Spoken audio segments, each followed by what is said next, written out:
Well, I think North Dakota State and Penn State were the two premier programs in the early '90s. They were the programs that everybody sort of wanted to be able to match up against competitively.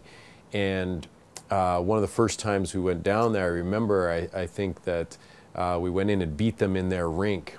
And it was right away, I thought we had a good team, and the fact that we went in there and beat them in their rink, they then realized as well that we had a good team.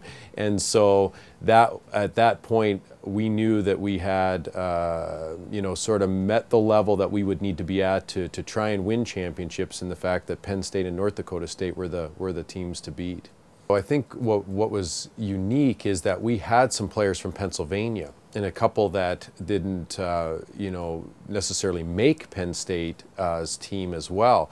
But we had, Dave Urvansak, we had the McQuillan brothers, Brian and Kevin McQuillan, and so they knew a lot of the players on the Penn State roster. They had grown up with many of those players.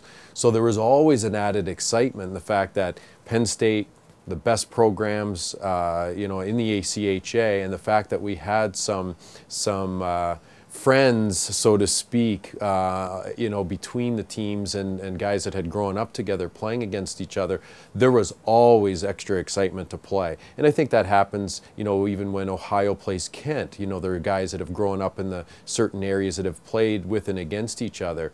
So there was always that ramped up, energy every time Ohio and Penn State was on the ice. In fact, I think the energy ramped up even if we were in the same building. Even if we were at the same place and not even playing each other, there seemed to be ramped up energy. You have to remember that Penn State and Ohio University also had a number of people that were heavily involved in the whole creation of this ACHA. So at the same time we were competing, we were also trying to develop this whole American Collegiate Hockey Association. So at the same time we had this competitive rivalry, we relied on each other to really sort of push the whole ACHA and to really where it is today. I have to go back earlier in the tournament. We actually had to play North Dakota State as well in that same tournament in the round robin, and we went into overtime. And so it was like we got over the one big hump. We ended up with a tie in the round robin, but that's all we needed. And I think we shot them 50-something to 20-something. It was just an unbelievable hockey game. So we seemed to get over the first hurdle, and then Penn State in the final, we were really confident. We thought that we would beat them.